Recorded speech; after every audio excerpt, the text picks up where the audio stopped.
Hello friends, welcome to Vidya's cooking channel. Today I'm going to show you how I prepare this paneer chettinad. Here I've got whole spices: cinnamon, peppercorns, cardamom, cloves, star anise, cumin, stone flower and fennel seeds. In a pan I've heated coconut oil. To the coconut oil I've added half a finely chopped onion, ginger and garlic, green chili, curry leaves and the whole spices. I'm going to fry all of this till it turns transparent. Once the onion has fried well, remove it from the flame and allow the onion to cool down completely. Then transfer it to a mixer jar. Along with 2 tablespoons of water, I've ground this into a smooth paste. I've also finely chopped and reserved half an onion, ginger and garlic. I've heated the same pan on medium flame along with some coconut oil. I've added the finely chopped ginger and garlic and fried it till the raw flavor has completely gone, and then I've added finely chopped onion.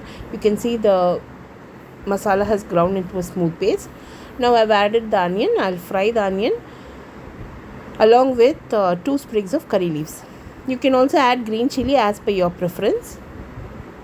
Now once the onion has fried well, I'll add the ground masala. We need to fry the masala for another minute's time, and once the masala has fried, I've started to chop the paneer into cubes.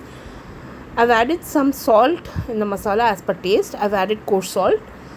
Now once the paneer has I've chopped it into cubes, I've transferred it to the masala that's frying in the pan.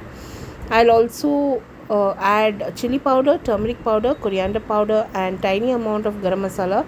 You can add any meat masala, chole masala which is there in the house. Now I'll fry all of this for another minute's time. Cover this and cook it for 2 minutes on very low to medium flame. Don't cook it too much, your paneer will go rubbery. Then once you have fried all of this and the raw flavors from the masala has completely evaporated, that is when I've added tiny amount of ghee and I'll fry it for another minute's time. I've added some mint and coriander. I'm going to serve this as hot as possible. My husband really liked this along with the veg pulao that I prepared that day. So do try this recipe, friends. I'll post all the ingredients used in this recipe in the description box below this video. Hope you all enjoyed this video. Do like, comment and subscribe. Until next time, this is Vidya Lakshmi. Thanks for watching. Bye-bye.